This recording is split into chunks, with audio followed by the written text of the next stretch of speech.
fast forward to today. So you're at Monkey Knife Fight. You guys started that up. You guys are clearly number 3 now. You're fighting up there to be up with DraftKings and FanDuel.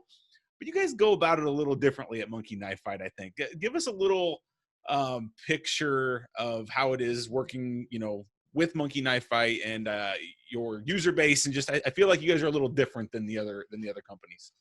Well, and that was the whole point. I alluded to the meeting of the minds that of Bill Asher and myself, and Bill, who's had incredible success. He's a brand building genius. There were at the time when we started talking about this, there were a couple very important perspectives that we shared. One was that the classic salary cap version of daily fantasy sports, that product was kind of broken, right?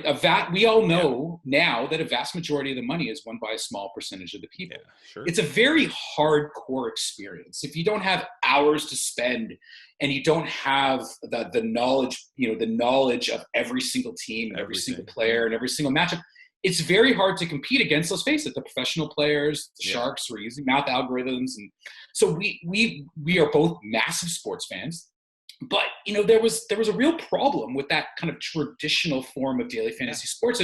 And we both really wanted to try and figure out a way for that casual, passionate team fan to engage with fantasy sports without necessarily having to be pitted without having to spend hours and hours research or being effectively pitted against those sharks. So, we shared a perspective about where we thought a product innovation could really benefit the sports fan, the casual sports fan. Like, we kind of wanted to bring the fan experience back into fantasy sports. It sounds a little, cheesy, but that's really where it began.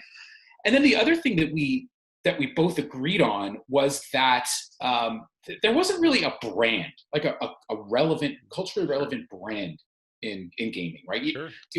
FanDuel and DraftKings have built incredible businesses. Yep. But you don't see a lot of people walking around with DraftKings t-shirts or FanDuel t-shirts, right? There's something about, or take sports gambling. I mean, there's some great brands out there, but they're not cool, sexy, irreverent, fun.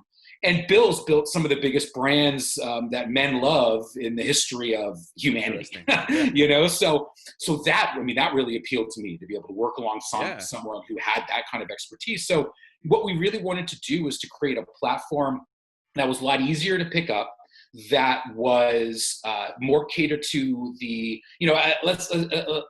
I'll give you an example. I mean, I did a little research. I know you're a hardcore St. Louis Cardinals fan. So ultimately, you would know that Harrison Bader is going to have a great game because he's on the road. He's facing a pitcher that he's had success with. Yep. So you as a St. Louis Cardinal fan knows your team.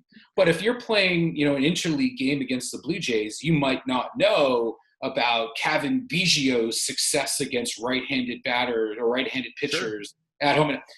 If you're playing in a classic daily fantasy sports contest and you don't know all of those little variances, where to target, you're not going to win, because there are people who know that. Yeah. So what we wanted to do was we wanted to create an experience for you who loves Harrison Bader, who loves Paul DeYoung, who loves, the idea of Carlos Martinez tonight.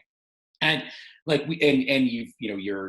listening, you're reading about the matchup tonight, and you're playing the Milwaukee Brewers, and it's Brandon Woodruff on the mound, and you have Avi Garcia who's batting second tonight all of a sudden. So now you can play a contest on Monkey Knife Fight just focused on that one game, just focused on those star players that you really love, or even those secondary players on your favorite team that about. Yeah. You're not forced into targeting, as a football example, the third wide receiver on the LA Rams. Right. Like, honestly, right now, I don't even know who the third wide receiver on the LA Rams is. But if you don't, walking into a classic DFS game, you're not going to win. Yeah. So what Bill and I really wanted to do was to create a platform that really was easy to understand from a local, passionate, casual team fan. And we launched in September of 2018, and we were thinking about just building awareness for a year, and then really kind of leaning on or pushing our foot on the gas in September of 2019 for the next football season. But December of 2018, January of 2019, the product started getting adopted, and things just kind of took off. And it's been a pretty exciting ride.